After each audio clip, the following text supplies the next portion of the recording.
Kani itong i-dip. No? Kani siya.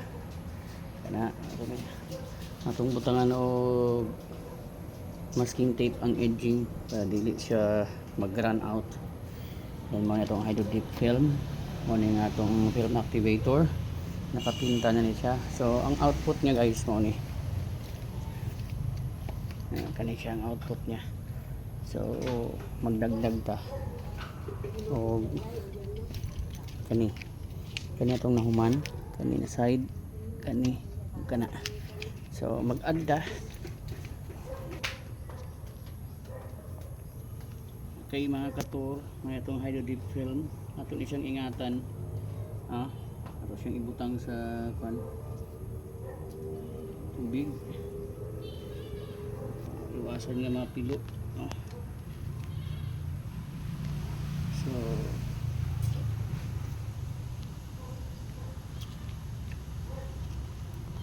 ito small. Okay. Then i-leave na to siya for leave na siya for 30 seconds. Tapos ato ng pagawason ng mga hangin niya. Okay, kana na siya. Di na part may hangin. Okay, kana siya. I-leave for 30 counts or 30 seconds.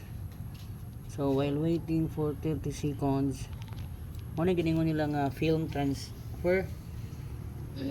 Ika nang iyang kulay mag-transfer diri. So ang atong gamit nga film activator is aficionado.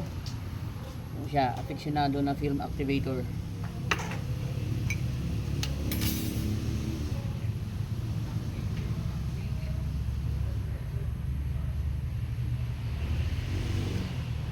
Sus, may GCO, may hindi maglapta ba? So, pwede na guys, pwede na mag-spray sa atong activator. Then, pag-spray sa activator, let's count another 1 minute or 60 seconds. 60 seconds or more. Basta minimum siya of 60 seconds. Hadlo ko dito sa naigisi, ibasig. Okay. Then, leave.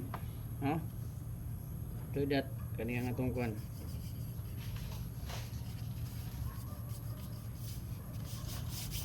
Diri.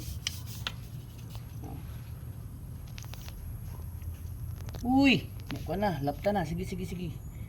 Okay, wait. See. Okay, perfect. So ato na siyang hugasan sa running water. Okay, stop.